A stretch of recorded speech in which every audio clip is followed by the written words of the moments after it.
पाकिस्तान दूसरा महंगा तरीन मुल्क, पहला कौन सा है? एशियाई तरक्याती बैंक ने जनूबी एशिया रीजन में पाकिस्तान को दूसरा महंगा तरीन मुल्क करार देते हुए मुल्क में महंगाई की शरह ज्यादा रहने की पेशगोई की है।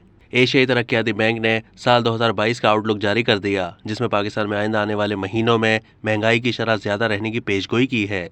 पाकिस्तानी रुपए की कदर में मजीद गिरावट हो सकती है। पाकिस्तान में महंगाई के बढ़ने की शरह 26.6% है। एशियाई तरक्याती बैंक यानी ADB की पेशगोई के मुताबिक पाकिस्तान में तवानाई मजीद महंगी होने का खदशा है। जनूबी एशिया में माशी तरक्की की शरह सैलाब की वजह से कम हो गई। पाकिस्तान और बांग्लादेश के सैलाबों ने माशी तरक्की को मुतासर किया है। श्रीलंका खित्ते में सबसे ज्यादा महंगा मुल्क है, जहां महंगाई के बढ़ने की शरह 70.6% है।